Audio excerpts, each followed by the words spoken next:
chapter 2, we are going to talk about systems of linear equations and matrices. Okay? Specifically in 2.1, we're just going to talk about systems of linear equations. Again, you guys learned the techniques that we need in order to solve systems of linear equations back in section 1.4. Specifically, either your addition-elimination method or your substitution method. Okay? We're going to practice those, but we're going to, again, we're going to expand a little bit in terms of what we're able to deal with. Okay? Now, you might wonder why we're actually going to be doing these sorts of things. And the reason why is it turns out that in the real world, whatever that might be for various people, it often comes up that we want to solve and find values of various equations that satisfy different situations at the same time. Okay? So, often we need to satisfy this situation, and this situation, and we want to find our solution for that. And it turns out that when you do such things, you're actually solving systems of equations. In this class, we're only going to be dealing with linear equations, so don't even worry past that. Okay? So, what I'm going to say is at times, we wish to find a solution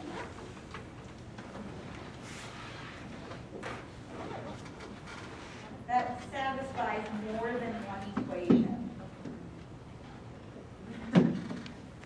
at the same time.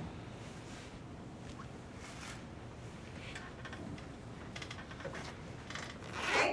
Now, when we talk about looking at equations grouped together that we want to satisfy at the same time, those are called systems of equations.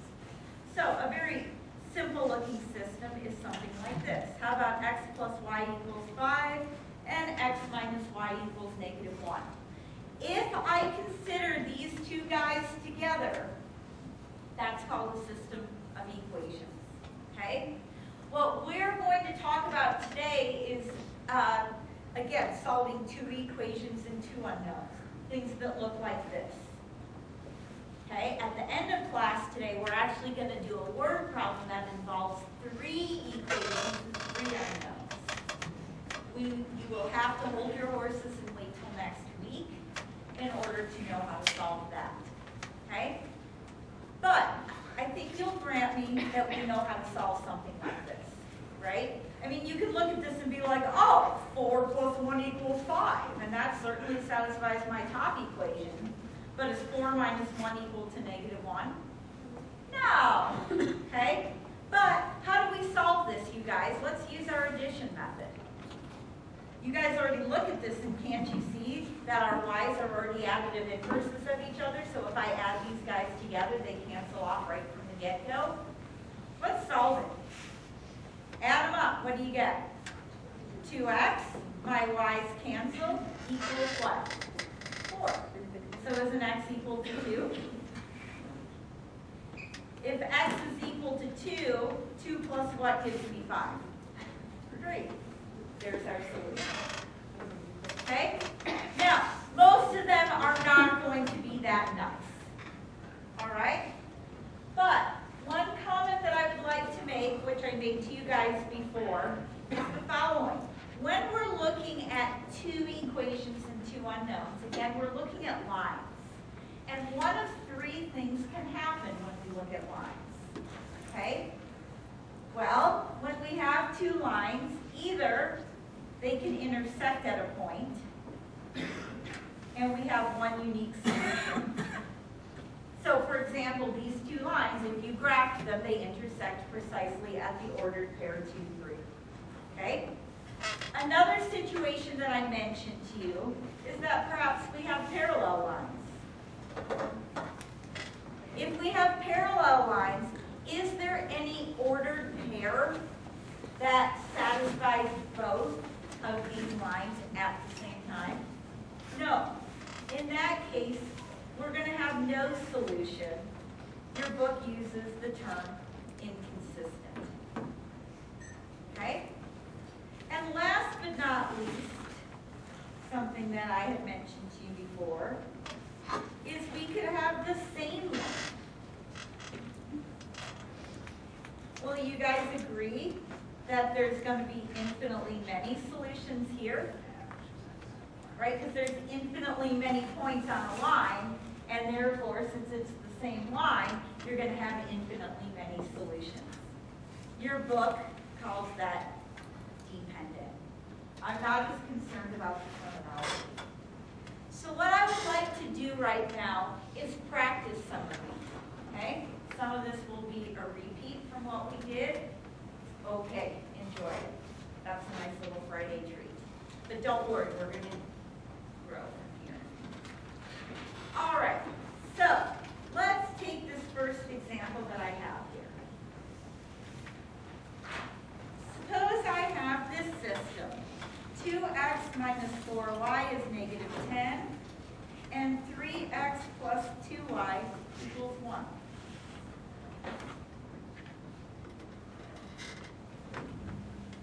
Now, the first question we need to ask ourselves is, which variable do you want to get rid of if we use our addition or elimination method? It really doesn't matter which variable you choose to get rid of. Again, my philosophy is whatever requires the least amount of work is probably the most optimal. Okay? So, if I take that approach, do you guys agree getting rid of the y's would be our optimal situation here? Okay? It's not like it's that much different in terms of the amount of work. But you see, if you want to get rid of your x's, wouldn't you need to multiply this guy by 3 and this guy by 2 and have one of them be a negative? Whereas, if we want to get rid of the y's, what do both 2 and 4 go into? 4. And don't I already have a negative 4 here? So do you all agree if I have a positive 4 here, I'm in good shape? So what do I need to multiply my bottom equation by? If I want to get rid of my y, don't I want a 4 here, so I need to multiply 3 by 2? Okay? So, I rewrite my top equation. If I multiply my bottom equation through by 2, don't I have 6x plus 4y equals 2? Can I now add these guys together? I sure can.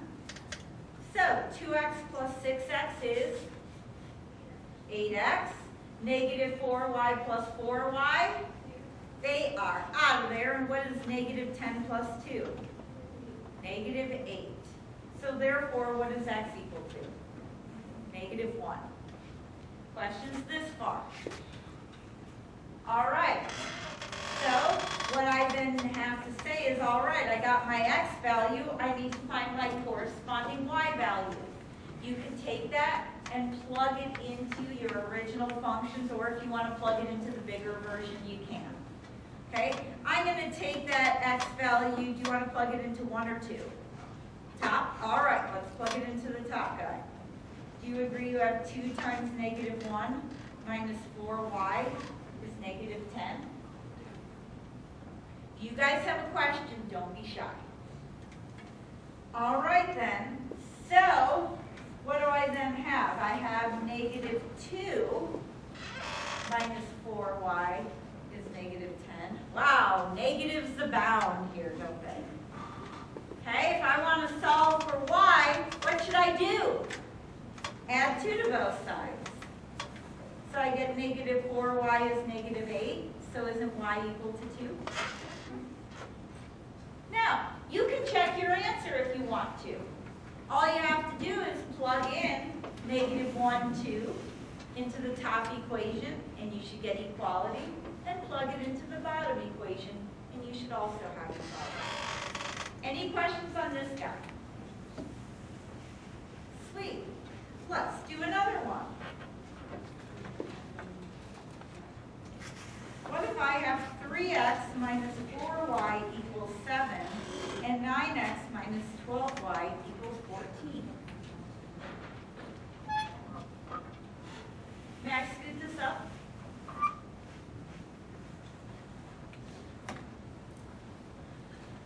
Okay. Now, it's kind of sixes, not literally, but figuratively, which variable we choose to get rid of. Okay? Because both 3 and 9 go into 9, so it involves just multiplying one of the equations, and 4 and 12 both go into 12. So again, it's just multiplying one of the equations. Who do you want to get rid of? Y. All right, let's get rid of y. So if I want to get rid of y, and I already have a negative 12 here, don't I want a positive 12 up here? Okay, in order to get a positive 12, what would I need to multiply my top equation by? Negative 3. Y'all with me here? Okay? So if I do that, don't I get negative 9x plus 12y is negative 21? And I'll rewrite my bottom equation.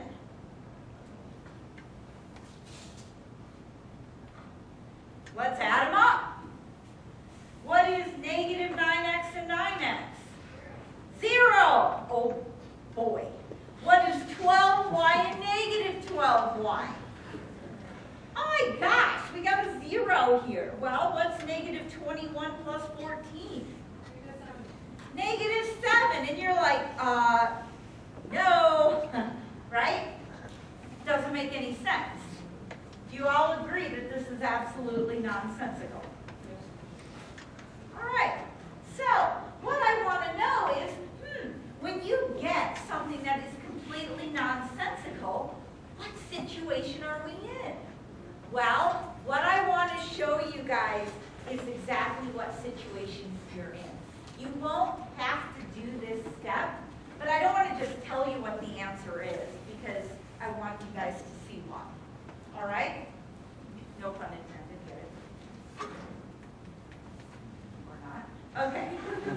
So, the way I'm going to show you guys what's going on here when you get a nonsensical thing is say, all right, let's go back and see what types of lines we're dealing with. Okay?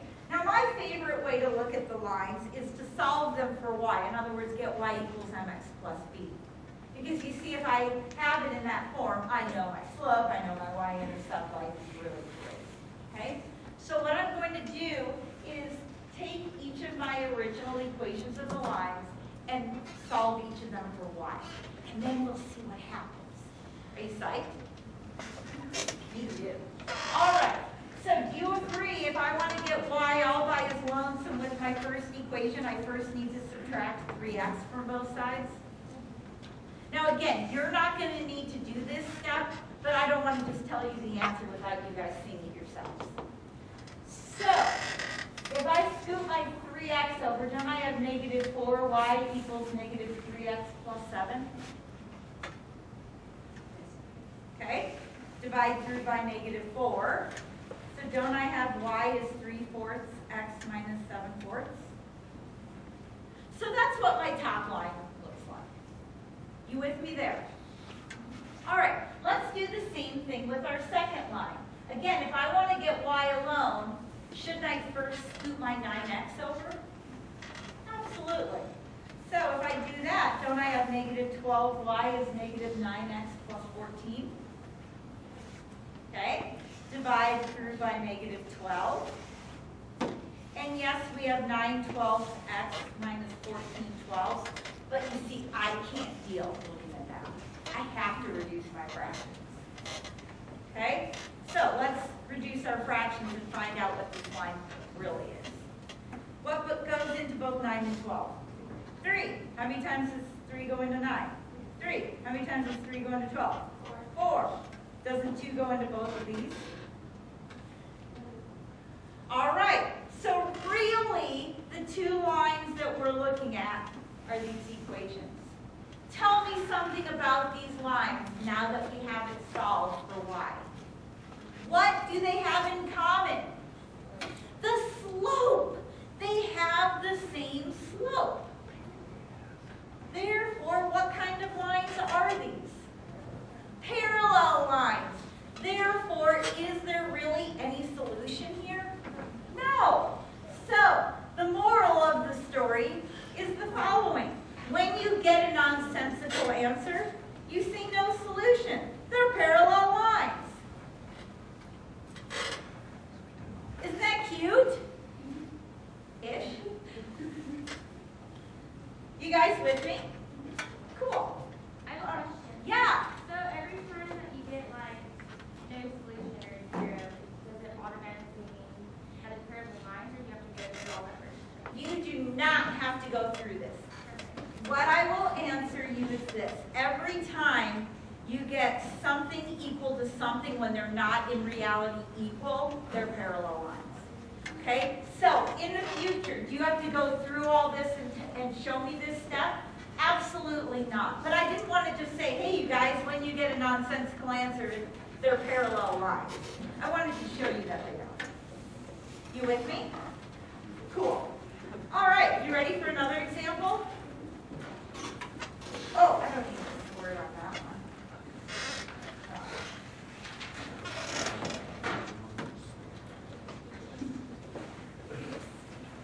Rub that in. All right, so let's take this example. I have motivations behind each of these examples that I'm choosing. Okay? The first one was our warm-up. The second one was parallel.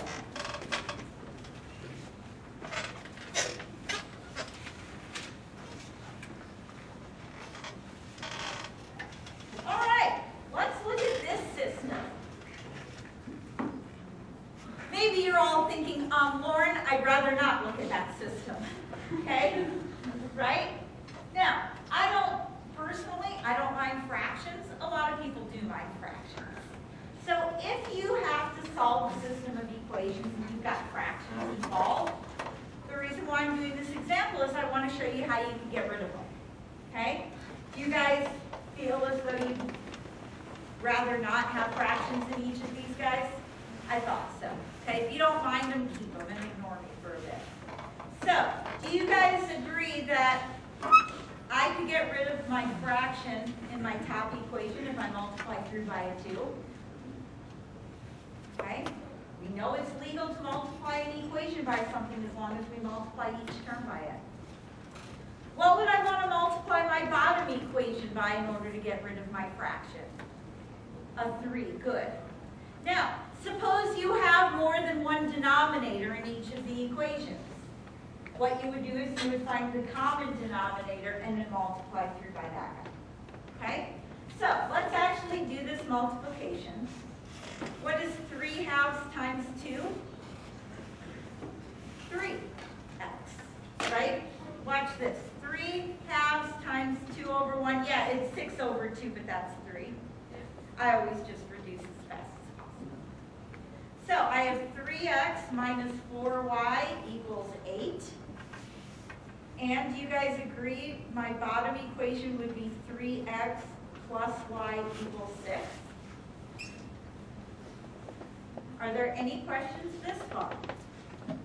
Now, doesn't this one look a little nicer to solve? It's actually not a bad one to solve. The answer's not as pretty, but we can deal with that. All right, which variable do you want to get rid of? X?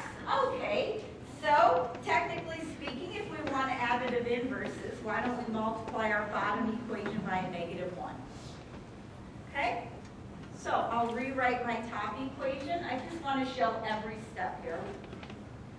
And I get negative 3x minus y is negative 6.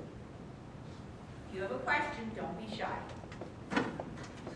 Isn't this fun Friday material? All right, 3x and negative 3x. Bye-bye. That was the plan. What is negative 4y and negative y? Negative 5y. What is 8 and negative 6? 2. So isn't y equal to negative 2/5? You can't just multiply that by 5 to get rid of your fraction. You guys have just got to deal. All right? Questions here? Am I done? No, I need to find my corresponding x value. Do you want to plug it in? We can plug it in any one of these versions if we want. I'm going to plug it in here. Okay? If I do that, I have x plus 1/3 times negative 2/5 equals 2. You see what I'm doing? I got my y value. I need to find my corresponding x value. All right, so what do I have? Well, what's 1/3 times negative 2/5? Isn't that negative 2/15?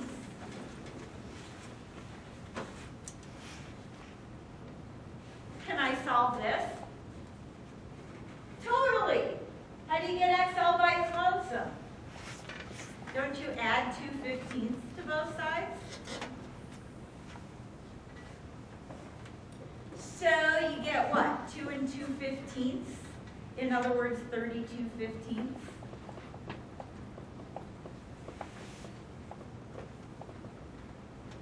You guys see how I got that? Right? You can look at it two ways. I know you guys don't love fractions, but 2 plus 2/15 isn't 2 equal to 30/15 plus 2/15? Or you could say 2 and 2/15. Do you guys remember how to change a mixed number into an improper fraction? No? Okay, well here I am to remind you. You multiply these guys and then add that. 2 times 15 is 30 plus 2 is 32 over 50. Aren't you guys thankful that I make my tests with my numbers nice? Yes. So am I. Okay, are you ready for another? What is the answer? The answer is 32/15 comma negative 2/5. Does that make sense? Cool.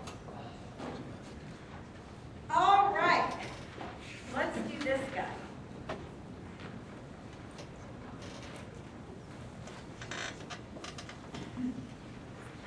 How about 5x minus 6y equals 8 and 10x minus 12y is 60? Hey, at least there's no fractions. All right, who do you want to get rid of, x or y?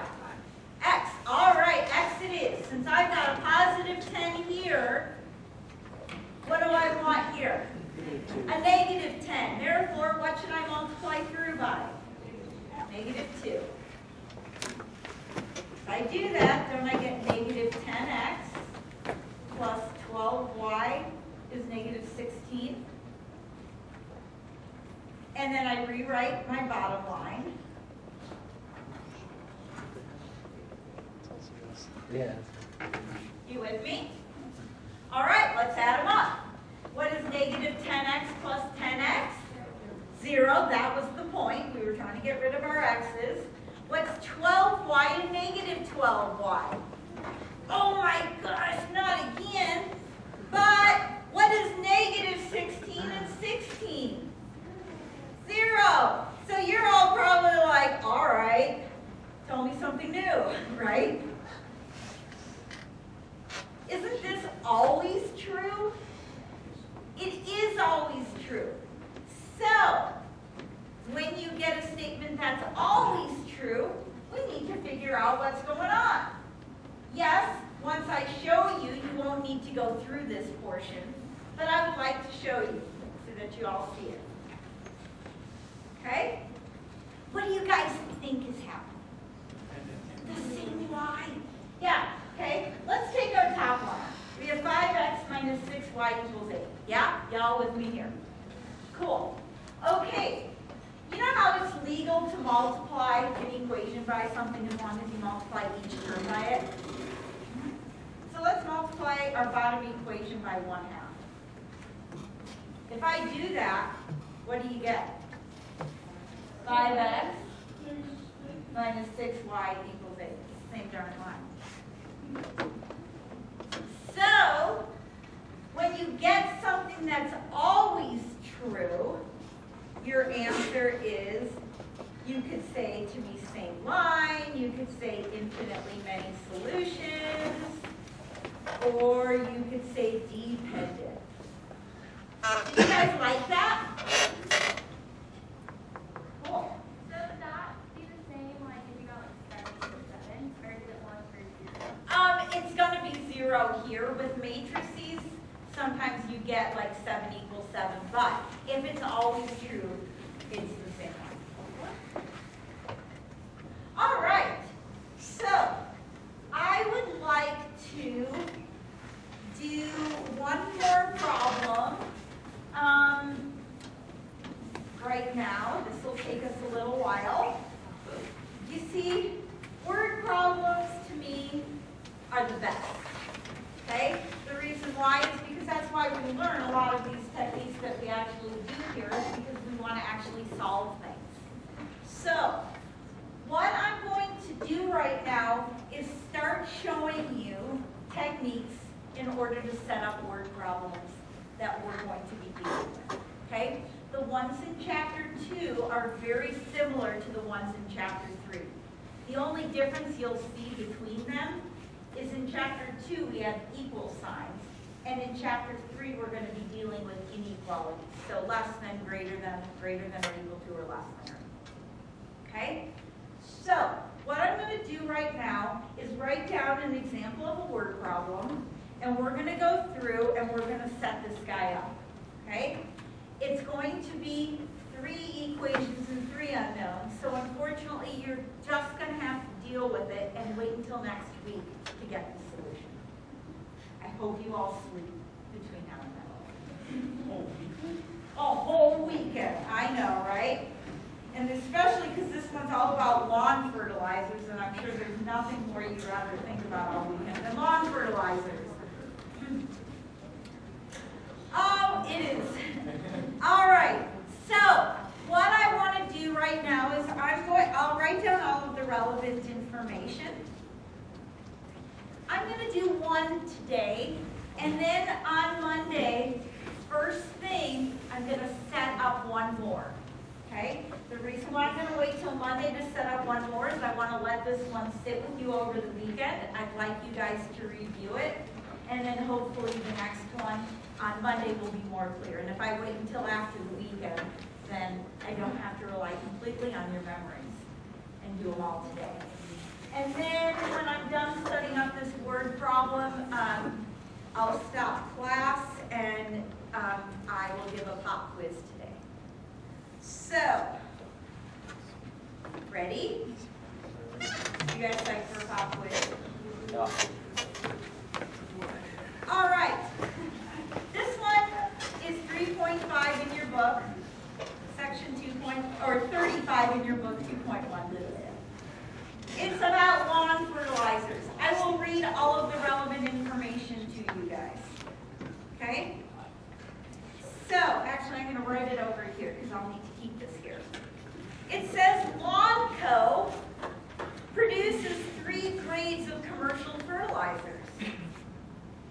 A 100-pound bag of grade A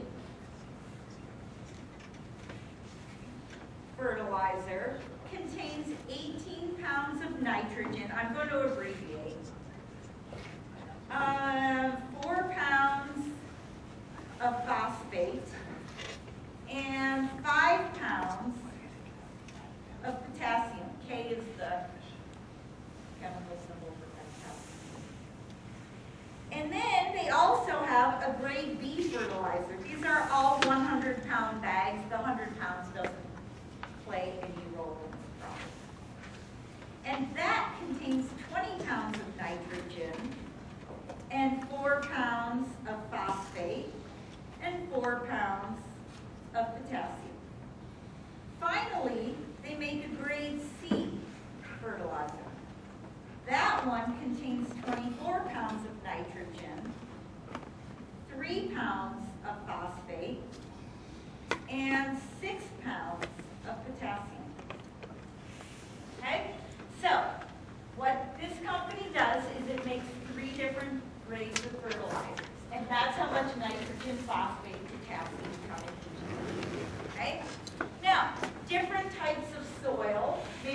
require different amounts of each of these types of elements.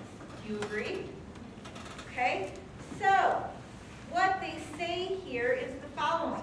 They want to know how many bags of each. Let me write that over here. How many bags of each grade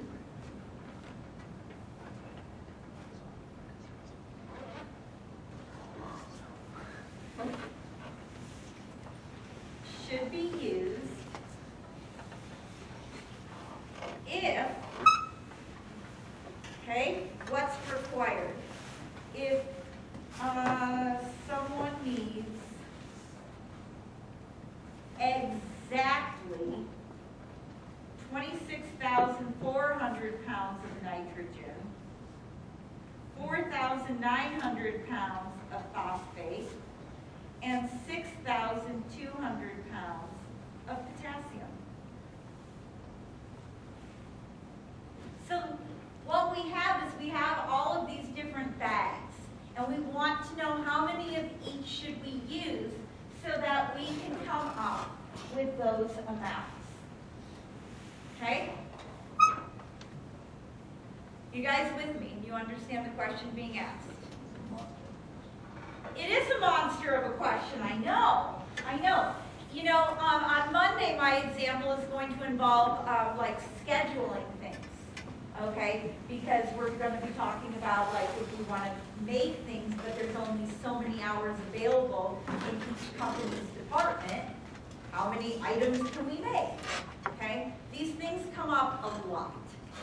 So, the way I tend to word these questions is the following. I tend to ask the question, but I try to like hold your hand and walk through it a little bit. So for part A, I will always ask you to define your variables. The reason why I always do that is because when you are solving word problems, that should always be your first step, even if it's not explicitly asked. Okay? Trying to get you in the mode of thought. Now, how do you define your variables? Well, what you always do to define your variables is go to the question being asked. Do you guys agree that the question that's being asked is how many bags of each grade should be used? Okay, so those are our unknowns. In other words, that's what we're going to set our variables to be. Typically, I use X, Y, and Z because I'm boring. Okay? But since we are talking about grade A, grade B, and grade C, why don't we just use A, B, and C? All right? So here's what I would do. What I would do is I would let A represent the number of bags of grade A. I would let B represent the number of bags of grade B.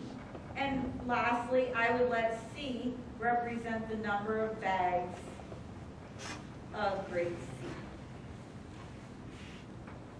Okay? Do you guys agree once I find the values for A, B, and C, I've answered my question? Okay. That is always the way we're going to start our word problems. Now, a comment that I need to make. It is not correct to say A equals bags of A, B equals bags of B, etc. You need to indicate that we're looking for a quantity. Okay? I don't care if you abbreviate, I'd be a hypocrite if I didn't. All right? So somehow you need to either write out number of or just this number. You with me this far? Cool. All right. You're going to need these numbers in a moment. But the next part of your question will always be set up your system. Today, we're not going to solve it. Okay? So let's set up our system. Okay? Well, we have three unknowns, and we actually have three equations that we're going to find. Why are we going to have three equations? Because I need this much nitrogen, this much phosphate, and that much potassium. Okay? So my first equation is going to be equal to 26,400. Okay? Now, let's talk about our nitrogen. Okay, we want a total of 26,400 pounds of nitrogen. Well, how much does a bag of grade A contribute in terms of nitrogen? 18 pounds. So would you guys agree that the total amount of nitrogen I'll get from my grade A fertilizer is 18 pounds per bag times the number of bags used? Yeah. So I would write that as 18A. How much total nitrogen am I going to get from grade B? Well, don't I get 20 pounds per bag? So won't the total amount of nitrogen I have from grade B be 20 pounds per bag times the number of bags? In other words, 20B. And how about from grade C? Plus 24C. And there's my nitrogen equation. You guys with me there? Okay? Another thing I must have. I must have 4,900 pounds of phosphate. Well, how much total phosphate do I get from grade A? 4 pounds per bag. So won't my total amount be 4A? In other words, 4 pounds per bag times the number of bags. Okay, how about from grade B, what do I get? 4B. And from grade C, plus 3C. Does that make sense? All right, so last but not least, let's talk about potassium. We want that equal to 6,200. Can you guys tell me what my equation should look like? 5A plus 4B plus 6C. And what we're going to learn next week is how to solve that. Okay? Don't worry. We're going to practice setting up more word problems, and I'll guide you through